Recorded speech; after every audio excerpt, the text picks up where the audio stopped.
Hi everyone, welcome to my vlog for today, and I'm super excited because I'm going to be reading a little excerpt from A Course in Miracles. Now, what is A Course in Miracles? A Course in Miracles is a self-study course that was channeled through Helen Schucman by Jesus Christ.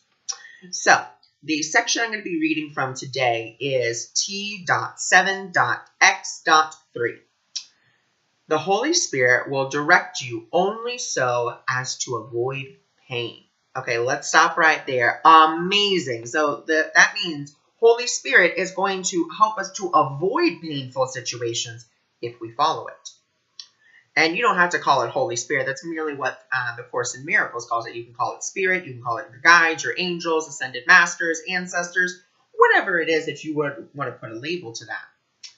Because really, it's all the same thing. It's the Holy Spirit just coming to you in a myriad of different forms that's going to be able to teach you, okay, your unique curriculum.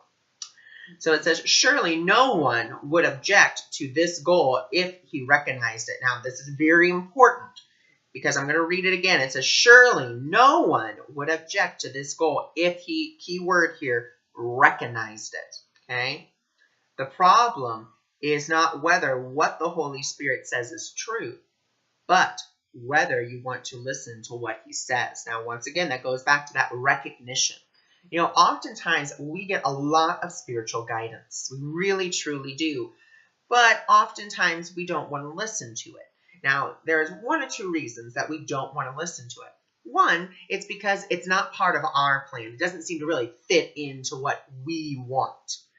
And number two, it's because it's something we don't want to hear. You know, you may be asking, should I break up with my boyfriend? And you're asking and you keep on getting the same answer. Yes, yes, yes, yes, yes. But you keep on ignoring it and you keep on searching until you get the answer you want to hear. And so we have to be very, very vigilant. You know, is this what my ego is telling me? Or is this what spirit is telling me? Okay. Now this is going to go a little bit deeper into that. You no more recognize what is painful than know what is joyful, and are in fact very apt to confuse the two. Now, why? Here's the reason. The Holy Spirit's main function is to teach you to tell them apart. What is joyful to you is painful for the ego. And as long as you are in doubt of what you are, now, what are you? You are the divine child of God. You are whole, you are pure, you are perfect. However, you can also identify and say, well, no, I'm just a brain inside a body. I'm just a body. That's what I am. And if that's what you want to believe, then that is what you will experience. But I want to ask you a very real question. If God is all loving, God is all caring, why would he create something that can fall apart? You know, because the body can fall apart. You can get a finger cut off. It does not grow back. You can, contract a dangerous disease. Why would God create that? I just want you to think about that just for a moment as I continue to read. This confusion is the cause of the whole idea of sacrifice.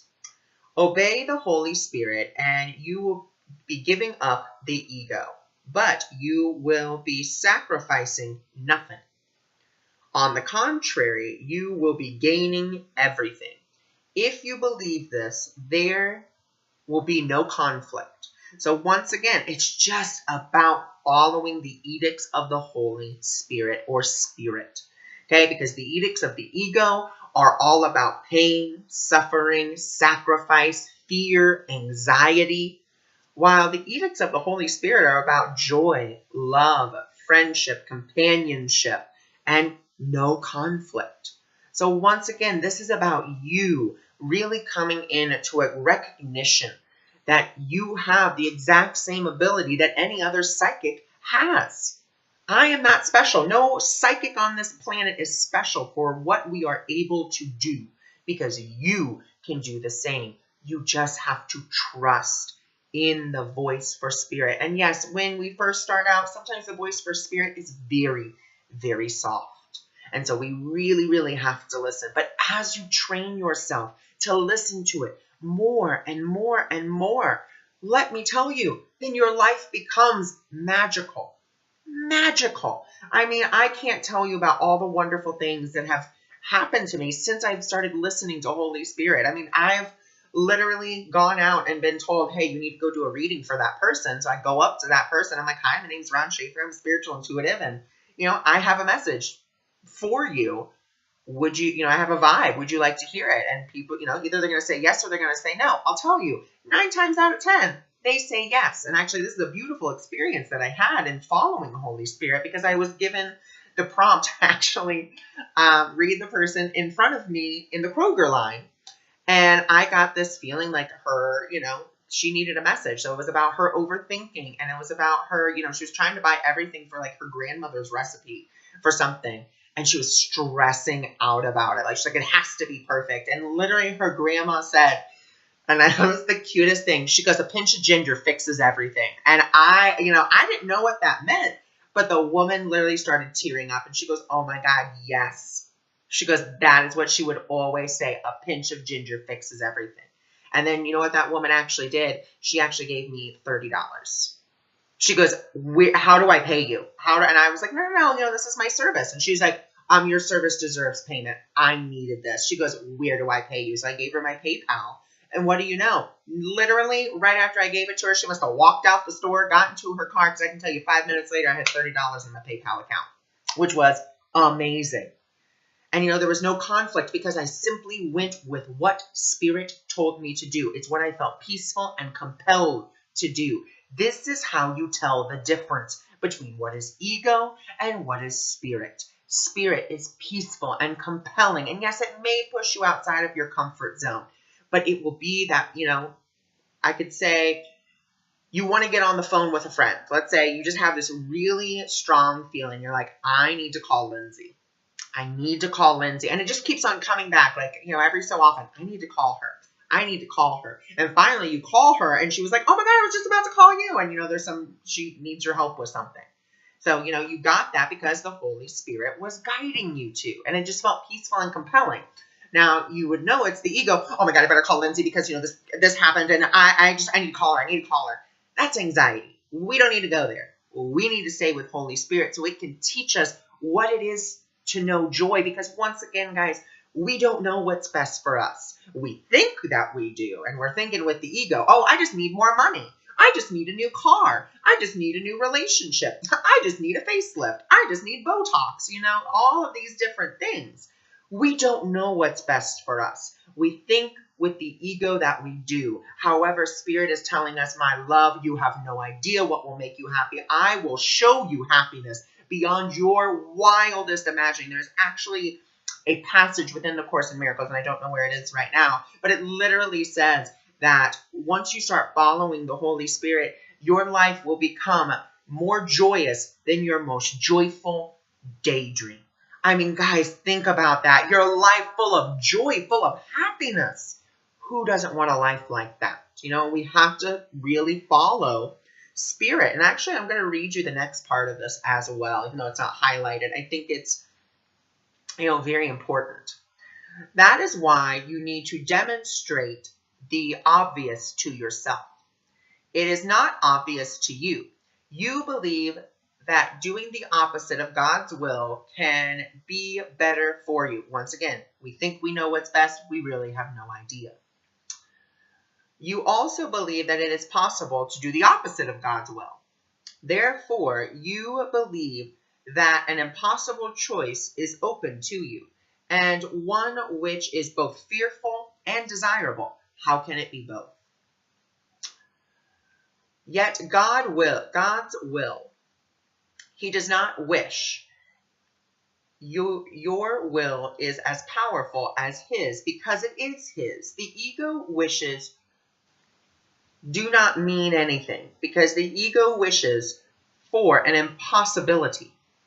You can wish for the impossible, but you can will only with God. This is the ego's weakness and your strength. So once again, the ego is going to try to convince you, this is so much better. Don't go over there because if you go over there, you're going to have to sacrifice. That's the number one thing I hear from people is, well, if I follow Spirit, then I'm going to have to, I'm going to have to sacrifice being happy. My love, no. If you go over to spirit, you sacrifice nothing. You actually, like it says, you gain everything. You will be more joyful. You will be more happy.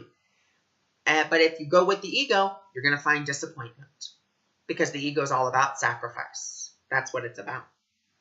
So then our next section, the Holy Spirit always sides with you and with your strength. So meaning, your willingness to will with God. As long as you avoid his guidance in any way, you will want to be weak. So if you avoid the Holy Spirit, then you're saying, you know what, I want to go with the ego. I want to be weak. I want to suffer. I want to have pain. I want to sacrifice. Think about that. Do you really want to have a life like that? Let's see. Yet your weakness is frightening. What else then can this decision mean except that you want to be fearful? So you want to live in the ego. The Holy Spirit never asks for sacrifice, but ego always does, like I already said. When you are confused about this distinction in motivation, it can only be due to projection. Projection is a confusion in motivation, and given this confusion, trust becomes impossible. No one gladly obeys a guide he does not trust. So we don't trust spirit because we're not used to listening to spirit. We're used to listening to the ego. And if we listen to the ego, then we'll keep on getting what we got. But if we can really say, you know what, ego, I see that you have led me somewhere I don't want to be, then we can turn to Holy Spirit and say, guide me, use me, move me in all ways. But this does not mean that the guide is untrustworthy. Once again, you can trust spirit. It's just your ego that says you can't.